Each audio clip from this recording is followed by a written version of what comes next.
Hello and welcome to Regrow Tech India. I'm your host, Dhirenaya, bringing to you yet another episode on the Java Beginners Interview Series. So, as promised, we are going to do multiple questions on the pattern programming in loops. And the idea is to understand the logic that is applied when it comes to for loops, or rather, the nested for loops. So, let's get on the board and see what does the next pattern look like. So, here we are. This pattern is fairly simple. All you need to do is change the values of the last program that we did. So if you haven't already watched the last episode, I would recommend you to go ahead and first do that.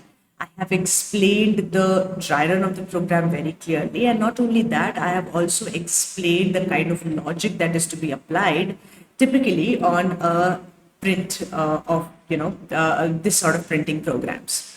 So again, highly recommended to watch that video first. Let's get started with this one though. So here it says the pattern is fairly simple. It's just that we are running a loop from 5 till 9. 5 is printed 1 time, 6 is printed 2 times, 7 is printed 3 times, 8 is printed 4 times, and so on, right? So it is very similar to the program that we did in the last episode. So let me just show you what that program was. Let us go on Eclipse and check it out first. And we will make changes on that in order to get this pattern. So let's go ahead. So as you can see, I have a fresh new page where we have already created a class. We have defined the main function, and inside that we are going to write the next code. So basically we want int n equals 5. Let's go with that. This is what we have done in the previous program. Okay, I understand that this is not similar to what we are going to do now.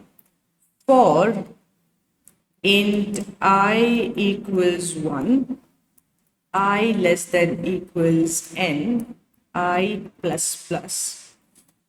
And for the j loop, we did for int j equals I, j less than equals, j equals 1, j less than equals I, j plus plus. By the way, these variables could be different. Considering I and j are pretty popular, so I just go. Okay, then I simply want to print, and mind you, I don't want it to print in the new line. I simply want to print I values, and then a new line, of course, to ensure that after each statement that I want to print, there is a new line. So this is what we get: 1, 2, 2, 3, 3, 4, 4, 5, 5. Now, if you recall, the only difference is that instead of this, we are getting 1 to 5, we should be getting 5 to 9.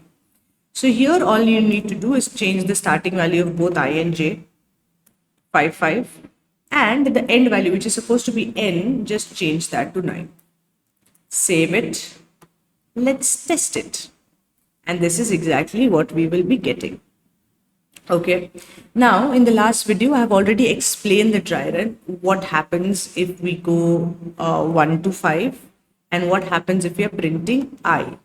So please refer to that video for the dry run. Let me explain you a little bit of this program at least to go with. So here we have an I loop that will ensure the number of lines. For example, here 1, 2, 3, 4, 5 lines are there.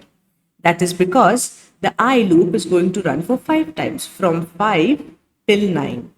So one time when I is 5, the second time when I is 6, the third time when I is 7, the fourth time when I is 8, and the fifth time when the I is 9.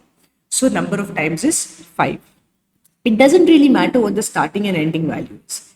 The number of time a loop is supposed to be run comes from the step interval. Right? So from 5 till 9, it will increase by 1 and it will work. That's the reason why we can say it will be running for 5 times. Then after inside that, there is a j loop. Okay. Now this j loop is supposed to run how many times? So this j loop should start from 5 and it should go from till I. Meaning When the I is 5, the j will start from 5 and it will end at 5. From 5 till 5, it will run only one time.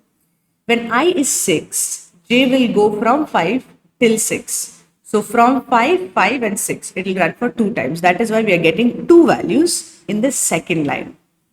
Then when I is 7, the j loop will run from 5 till 7, meaning 5, 6, 7, 3 times. That is why we are getting 3 values in the third line. When j, or rather I, when I is 8, then the j loop will run from 5 till 8. 5, 6, 7, 8. And that is why you will have 4 values in the fourth line. And lastly, fifth value in the fifth line, because it is going to run from 5 till I, which is going to be 9 in the end, right? So I will also be ensuring the number of lines that I've already told you. From 5, it will go up till 9, meaning 5 lines. And j will ensure in each line how many values will be printed, because it goes from 5 till whatever is the value of I, right? And that's how we are going to get this particular output. Let me run this again and we'll get the exact same thing. You can check it. The dry run was explained very clearly for the previous program, so please refer to that one. I will put the links in the description below, and I would really hope to check out the previous program for the dry run understanding. That will give you a much better idea of what is happening really, right? Other than that, if you have any other patterns in mind, I would love for you to put them in the comments for us to take up. If you like the video, hit the like button and subscribe. Have a great day ahead.